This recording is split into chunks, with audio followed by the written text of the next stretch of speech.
Ողջույն ընկերներ, քանի որ վերջերս շատ եք հարցնում, թե ինչպես եմ պատրաստում միկադոն, որոշեցի այսօր հիշեցնել բաղադրատոմսը։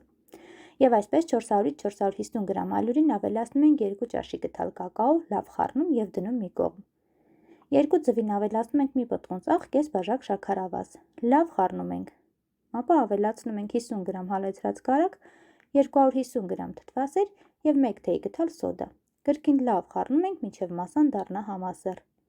Չմոռանամ հիշեցնել, որ բոլոր բաղադրիչները սենյակային ջերմաստիճանի են։ Համասեռ զանգվածին քիչ-քիչ ավելացնում ենք մաղած ալյուրն ու կակաոն։ Աստիճանաբար ավելացնելով խառնում ենք այնքան, մինչև որ գթալով խառնելը անհարմար է դառնում։ Խմորը տեղափոխում ենք աշխատանքային մակերեսին եւ քիչ-քիչ ավելացնելով ալյուրի եւ կակաոյի խառնուրդը հունցում ենք, մինչև ստացվի ձեռքերին չկպչող փափուկ խմոր։ Միանգամից ամբողջ կակաոն եւ ալյուրը մի ավելացրեք, քանի որ եթե խմորը պինդ ստացվի, հետագայում շերտերը չոր կլինեն։ Ստանում ենք այսպիսի խմոր։ Ինձ մոտ ավելանում եմ մի փոքր խառնուրդ ալյուրի եւ կակաոյի, այն կթողնենք կրտնակելու համար։ Պատրաստի խմորը սովորաբար բաժանում են 6-ից 8 գնդի, բայց քանի որ ինձ մոտ այսօր ջեռոցի տապակը բավականին մեծ է, ես կբաժանեմ 4 գնդի։ Գնդերն առայժմ դնում ենք մի կողմ հանգստանան, իսկ այդ ընթացքում պատրաստում ենք կրեմը։ Այսօր մի փոքր կշեղվենք դասական տարբերակից, կպատրաստենք ջնարակով։ 3 ճաշի գթալ կակաո, 3 ճաշի գթալ շաքարավազ,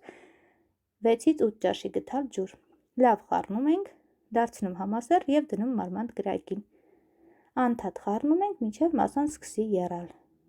Եռալուց հետո մոտավորապես 20 վայրկյան անց վերցնում ենք կրակից։ Առայժմ դնում ենք մի կողմ ջնարակը սառչի, իսկ այդ ընթացքում հարում ենք 250 գրամ սենյակային ջերմաստիճանի կարագը եւ 1 տուփ եփած խտացրած կաթը։ Հարում ենք մինչև ստացվի հարթ համասեռ կրեմ։ Իհարկե կրեմը այս этаպում արդեն պատրաստ է, սակայն քանի որ մենք շեղվել ենք դասական տարբերակից, ավելացնում ենք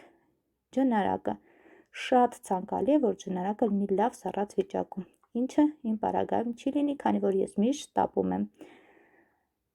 Ջնարակն ավելացնելուց հետո լավ հարում ենք եւ կրեմը պատրաստ է։ Հիմա սկսում ենք կրտնակել արդեն լավ հանգստացած խմորը։ Նորմայում պետք է խմորը թողնենք հանգստանա 2 ժամ։ Կրտնակում ենք յուղաթղթի վրա ջեռոցի տապակի չափով։ Ծակծկում ենք պատառաքաղով,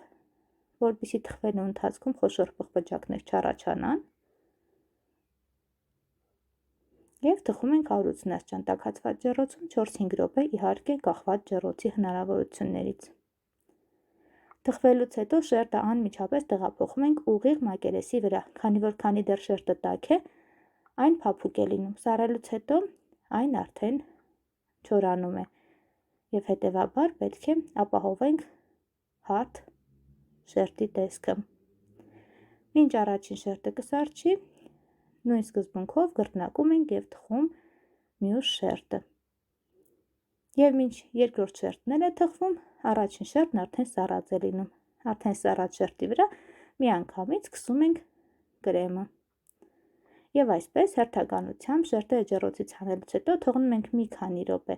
որ սառչեն եւ անմիջապես իրար միացնում ենք կրեմով։ Այդպես ապահովում ենք շերտերի փափուկ մնալը։ Կրեմը պատելով վերջին շերտը, վրան լցնում ենք քերած շոկոլադ։